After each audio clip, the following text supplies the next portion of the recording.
평생 막노동으로 살아온 48세 김진수에게 날아온 30년 만에 아버지 사망 소식. 50억 유산을 둘러싼 이복 동생과의 법정 대결에서 15년간 모은 3천만 원마저 바닥나는 절체절명의 순간 낡은 서랍 뒤에서 발견한 진실은 모든 것을 뒤집는다. 사연 시작 전 여러분의 구독으로 당신의 지혜를 나눠주시고 좋아요로 공감의 박수를 보내주세요. 오후 3시 48세 김진수 씨는 건설 현장에서 벽돌을 나르던 중 낯선 번호의 전화를 받았습니다. 수화기 너머로 들려온 목소리는 냉랭했습니다. 저는 고 김태섭 씨, 차남 김민준입니다. 아버지께서 어제 돌아가셨습니다. 진수 씨는 그 자리에 멈춰 섰습니다. 30년 전 재혼한 아버지가 새 가정을 꾸리며 연락을 끊은 이후 처음 듣는 소식이었습니다. 손에 쥔 벽돌이 떨어질 뻔했지만 그는 간신히 정신을 차렸습니다. 장례식은 언제입니까? 내일 오전 10시 서울 강남구 소재 하늘빛 장례식장입니다. 다음 날 진수 씨는 15년간 모은 적금 통장을 들고 장례식장으로 향했습니다. 통장 잔액은 정확히 3천만 원. 매달 빠짐없이 넣은 돈이었습니다. 검은 양복은 10년 전 어머니 장례식 때 입었던 것을 다림질해서 입었습니다. 장례식장에 도착하자 화려한 꽃 장식과 조문객들이 눈에 들어왔습니다. 그리고 영정 사진 앞에 서 있는 한 남자. 명품 정장에 고급 시계를 찬 30대 중반의 남자가 진수 씨를 보며 차갑게 미소 지었습니다. 형님이십니까? 처음 뵙겠습니다. 김민준입니다. 악수를 청하는 민준 씨의 손은 부드러웠습니다. 현장 일로 굳은 살이 박힌 진수 씨의 손과는 달랐습니다. 민준 씨는 주변을 둘러보며 목소리를 낮췄습니다. 형님 들었습니다. 15년간 모은 돈이 3천만 원이라고요. 대단하십니다. 저는 그 돈으로 차 한 대도 못 사겠던데요. 진수 씨는 입술을 깨물었습니다. 조롱하는 어조였지만 참았습니다. 민준 씨는 이어서 말했습니다. 아버지께서 남기신 유산이 있습니다. 강남 빌딩 2채와 아파트 5채, 대략 50억 정도 되는데요. 형님은 30년간 연락도 안 하셨으니 유산 관리는 제가 맡는 게 맞지 않겠습니까? 장례식이 끝난 사흘 후 진수 씨에게 등기우편이 도착했습니다. 송달이는 법무법인 정의, 민준 씨가 고용한 변호사였습니다. 서류를 펼치자 아버지의 유언장 사본이 들어 있었습니다. 나 김태섭은 본 유언장을 통해 내 모든 재산을 차남 김민준에게 상속한다. 장남 김진수는 30년간 나를 찾지 않았으므로 상속 대상에서 제외한다. 날짜는 5년 전. 아버지의 서명과 도장이 선명했습니다. 진수 씨는 손이 떨렸습니다. 30년간 연락을 끊은 것은 아버지였습니다. 재혼하며 새 가정에 방해되지 말라고 했던 것도 아버지였습니다. 그런데 이제 와서 찾지 않았다는 이유로 상속에서 제외한다니. 진수 씨는 그날 밤 잠을 이루지 못했습니다. 새벽 5시 그는 동네 법률 상담소를 찾아갔습니다. 상담을 맡은 변호사는 서류를 검토하더니 고개를 저었습니다. 유류분 청구는 가능합니다만 상대방 변호사가 만만치 않네요. 승소하려면 최소 500만 원은 필요합니다. 진수 씨는 적금 통장에서 500만 원을 인출했습니다. 15년의 무게가 500만 원씩 빠져나갔습니다. 잔액은 2,500만 원이 되었습니다. 열흘 후 서울중앙지방법원에서 첫 번째 변론이 열렸습니다.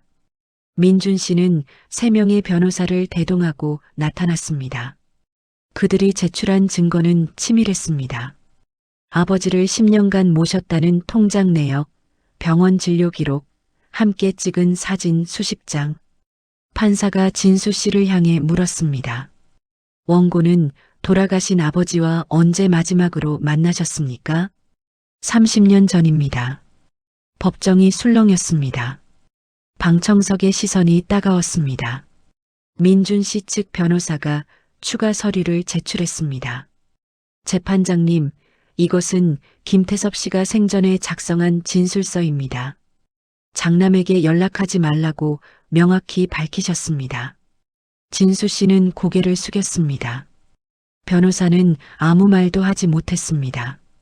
첫 번째 변론이 끝난 후 진수 씨의 변호사는 사무실에서 솔직하게 말했습니다. 김진수 씨, 솔직히 말씀드리면 승산이 없습니다. 상대방이 제출한 증거가 너무 확실합니다. 유류분 청구도 어렵겠습니다. 그럼 어떻게 해야 합니까? 합의를 권합니다. 상대방이 얼마를 제시하는지 보고 결정하세요. 다음 날 민준 씨에게서 전화가 왔습니다. 형님, 생각해봤습니다. 3억 원 드리겠습니다. 형님, 15년 월급이 한 번에 들어오는 겁니다. 어떻습니까? 진수 씨는 숨이 막혔습니다. 3억? 현장에서 15년을 더 일해야 모을 수 있는 돈이었습니다. 하지만 아버지가 남긴 50억에 비하면 6%에 불과했습니다. 생각해 보겠습니다. 그날 밤 진수 씨는 통장을 들여다봤습니다. 2,500만 원. 2차 변론을 준비하려면 추가로 300만 원이 필요하다고 했습니다. 그러면 2,200만 원만 남습니다. 지면 빚만 지고 끝나는 것입니다. 일주일 후 2차 변론 날이 다가왔습니다. 진수 씨는 변호사비 300만 원을 추가로 입금했습니다. 통장 잔액은 2,200만 원. 법정에서 민준 씨 측은 새로운 증거를 제출했습니다. 아버지가 생전에 진수 씨를 찾지 말라고 주변 사람들에게 말했다는 증언들, 요양보호사, 병원 의사, 옆집 이웃까지 모두 동일한 내용을 진술했습니다. 판사가 물었습니다. 원고 측 반박할 증거가 있습니까? 진수 씨의 변호사는 고개를 저었습니다. 아무것도 없었습니다. 30년간 연락이 끊겼던 사이 증거를 모을 방법이 없었습니다. 휴정 시간 민준 씨가 복도에서 다가왔습니다. 형님, 마지막 제안입니다. 3억? 거절하시면 법정 비용으로 형님 적금 전부 날아갑니다. 빚만 지고 끝나는 거예요. 2차 변론이 끝난 후 진수 씨의 변호사는 사직서를 냈습니다. 죄송합니다. 이 사건은 더 이상 제가 맡을 수 없을 것 같습니다. 승소 가능성이 전혀 보이지 않습니다. 진수 씨는 법원 복도에 주저앉았습니다. 50대 남자가 법원 바닥에 앉아 고개를 숙이고 있는 모습. 지나가는 사람들이 힐끗힐끗 쳐다봤지만 아무도 다가오지 않았습니다. 그날 저녁 진수 씨는 동네 술집에서 소주를 마셨습니다.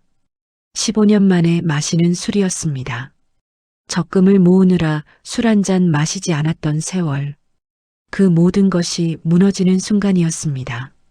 다음 날 아침 통장을 확인하자 잔액은 2,200만 원. 그런데 문자 메시지가 도착했습니다. 법원 송달료 50만 원 청구. 진짜 잔액은 2,150만 원이었습니다. 진수 씨는 국선 변호사 신청을 했습니다. 사흘 후 배정된 국선 변호사를 만났습니다. 60대 후반의 노 변호사였습니다. 그는 서류를 검토하더니 한숨을 쉬었습니다. 김진수 씨, 솔직히 말씀드립니다. 이 사건은 승산이 없습니다. 상대방이 제시한 3억 받으시는 게 낫겠습니다. 그럼 50억은요? 그건 법적으로 당신 것이 아닙니다. 유언장이 명확하니까요. 진수 씨는 그날 밤 아버지의 집으로 향했습니다. 강남구에 있는 30평대 아파트. 민준 씨가 이미 정리를 시작했는지 짐들이 정리되어 있었습니다. 진수 씨는 아버지 방을 둘러봤습니다. 오래된 책상, 낡은 옷장, 먼지 쌓인 서랍.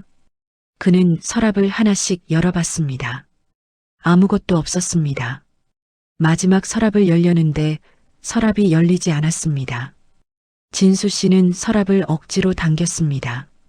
그러자 서랍 뒤쪽에서 노란 봉투 하나가 떨어졌습니다. 먼지가 수북이 쌓인 봉투. 수신이는 장남 김진수. 진수 씨는 떨리는 손으로 봉투를 열었습니다. 안에는 두 가지가 들어 있었습니다. 하나는 새로운 유언장, 다른 하나는 30년간의 송금 증빙 서류들. 유언장을 펼쳤습니다. 나 김태섭은 이 유언장을 통해 내 모든 재산을 장남 김진수에게 상속한다. 진수야, 미안하다. 내가 독립하길 바라는 마음에 연락하지 못했다.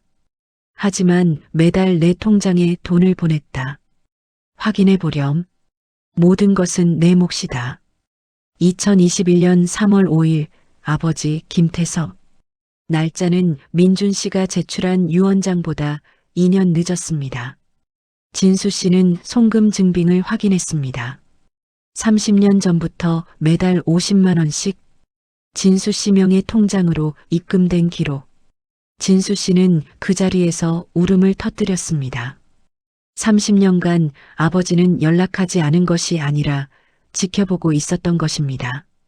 그는 즉시 은행을 찾아갔습니다. 자신의 구자를 조회하자 정말로 1억 8천만 원이 입금되어 있었습니다. 다음 날 진수 씨는 새 변호사를 선임했습니다. 500만 원을 추가로 지불했습니다. 통장 잔액은 1,650만 원이 되었습니다. 3일 후 3차 변론이 열렸습니다. 진수 씨는 새로운 유언장과 송금 증빙을 제출했습니다. 민준 씨의 얼굴이 하얗게 질렸습니다. 제재재판장님, 저 유언장은 위조입니다. 민준 씨가 벌떡 일어나 소리쳤습니다. 판사가 냉정하게 말했습니다. 피고 측, 진정하십시오. 증거 검증을 거치겠습니다. 법원은 필적 감정을 지시했습니다. 결과가 나오기까지 2주. 그 사이 진수 씨에게 법원 송달이 도착했습니다. 민준 씨가 제기한 역고소장. 명예훼손과 무고죄로 형사고소를 한 것입니다. 변호사가 말했습니다. 이건 시간 끌기입니다. 하지만 대응해야 합니다. 추가 비용 300만 원이 필요합니다. 진수 씨는 또다시 통장에서 돈을 인출했습니다. 잔액은 1,350만 원. 필적 감정 결과를 기다리는 2주 동안 민준 씨의 공격은 더욱 치밀해졌습니다. 그는 언론 플레이까지 시작했습니다. 한 인터넷 매체에 기사가 떴습니다. 30년 연락 끊은 장남, 아버지 사망 후 50억 유산 소송. 기사에는 진수 씨를 돈의 눈먼 페류나로 묘사했습니다. 댓글에는 악플이 달렸습니다. 효도도 안 하고 돈만 노리네요. 30년 동안 뭐 했나요? 차라리 동생한테 주는 게 맞죠. 진수 씨는 현장에서도 소문이 났습니다. 동료 인부들이 수군거렸습니다. 진수 형, 그거 사실이에요? 형이 그런 사람은 아닌 것 같은데. 진수 씨는 변명하지 않았습니다. 침묵으로 일관했습니다. 하지만 마음은 무너져 내렸습니다. 그 와중에 민준 씨에게서 전화가 왔습니다. 형님, 합의금 올립니다. 5억 원. 이 정도면 충분하지 않습니까? 지금 받으시면 형사고소도 취하하겠습니다. 거절하시면 형사처벌까지 각오하셔야 합니다. 진수 씨 주변 사람들도 압박했습니다. 현장 소장이 말했습니다. 진수 씨, 5억이면 평생 일 안 해도 되는 돈이에요. 그냥 받으세요. 동네 이웃도 같은 말을 했습니다. 진수 씨, 욕심 부리지 마세요. 적당히 타협하는 게 상책입니다. 하지만 진수 씨는 고개를 저었습니다. 이건 돈 문제가 아닙니다. 아버지의 마지막 뜻을 지키는 겁니다. 필적 감정 결과가 나오는 날 진수 씨는 새벽부터 법원 앞에서 기다렸습니다. 오전 10시 감정서가 도착했습니다. 법정에 긴장감이 흘렀습니다. 감정인이 증언대에 섰습니다. 두 유언장을 비교 분석한 결과 2021년 3월 5일자 유언장인 김태섭 씨의 진필이 맞습니다. 민준 씨의 얼굴이 창백해졌습니다. 하지만 그의 변호사는 포기하지 않았습니다. 재판장님, 그렇다면 피고 측이 제출한 유언장은 어떻습니까? 감정인이 대답했습니다. 그 유언장도 김태섭 씨의 필적이 맞습니다. 하지만 작성 날짜에 의문이 있습니다. 판사가 물었습니다. 구체적으로 설명하십시오. 은행 CCTV를 확인한 결과 2019년 7월 12일 오후 2시 30분 김민준 씨가 혼자 은행을 방문해 해당 유언장을 작성했습니다. 김태섭 씨는 동행하지 않았습니다. 법정이 술렁였습니다. 민준 씨가 벌떡 일어났습니다. 그것은 아버지께서 거동이 불편하셔서 제가 대신 판사가 손을 들어 제지했습니다. 피고, 조용히 하십시오. 대리 작성은 법적 효력이 없습니다. 더 나아가 이는 문서 위조에 해당합니다. 민준 씨의 변호사들이 급히 대응했지만 소용없었습니다. 추가 증거가 제출되었습니다. 은행 직원의 증언.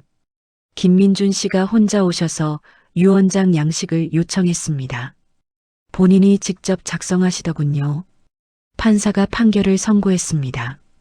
피고 김민준은 문서 위조, 사기, 무고죄로 즉시 구속합니다. 유사는 전해권고 김진수에게 상속합니다. 민준 씨는 그 자리에서 무릎을 꿇었습니다. 형님, 제발 용서해 주십시오. 저는 그냥 아버지 재산을 지키려고. 하지만 법정 경위들이 그를 끌고 나갔습니다. 진수 씨는 그 모습을 말없이 지켜봤습니다. 2달 후 민준 씨는 징역 3년형을 선고받았습니다. 문서 위조, 사기, 무고죄 모두 인정되었습니다. 항소했지만 기각되었습니다. 진수 씨는 50억 상당의 부동산을 모두 상속받았습니다. 강남 빌딩 2채, 아파트 5채. 하지만 그는 그중 5억을 아버지가 10년간 계셨던 평안 요양원에 기부했습니다. 요양원 원장이 놀라며 물었습니다. 이렇게 큰 돈을 왜 저희에게? 진수 씨가 대답했습니다. 아버지를 진심으로 모신 분들에게 드리는 겁니다. 돈이 아니라 정성으로요. 나머지 재산은 세금을 제외하고 약 42억. 하지만 진수 씨는 15년간 모은 1,350만 원을 따로 빼두었습니다. 그 돈은 그대로 통장에 남겨뒀습니다. 친구가 물었습니다. 야, 이제 50억 부자인데 왜 그 돈은 안 쓰냐? 진수 씨가 웃으며 대답했습니다. 이 돈이 진짜 내 돈이니까. 내가 15년간 땀 흘려 모은 거니까. 진수 씨는 그 1,350만 원으로 작은 식당을 열었습니다. 현장 인부들이 편하게 먹을 수 있는 백반집. 가격은 6,000원. 매일 오전 5시에 문을 열고 오후 2시에 닫았습니다. 식당 이름은 효심식당. 아버지를 기리는 의미였습니다. 1년 후 진수 씨는 아버지 산소를 찾았습니다. 그는 묘비 앞에 무릎을 꿇고 절을 했습니다. 아버지, 이제야 알았습니다. 아버지는 30년간 한 번도 저를 잊지 않으셨다는 것을, 매달 50만 원씩 보내주셨다는 것을, 저를 독립시키려는 마음이었다는 것을, 늦었지만 이제라도 알게 해주셔서 감사합니다. 그날 저녁 진수 씨는 식당을 닫고 15년 만에 또 한 잔의 술을 마셨습니다. 이번에는 기쁨의 술이었습니다. 그의 통장에는 여전히 1,350만 원이 그대로 남아 있었습니다. 진짜 자기 돈이었으니까요. 여러분의 구독이 저에게는 큰 힘이 됩니다. 따뜻한 이야기 앞으로도 계속 전해드리겠습니다.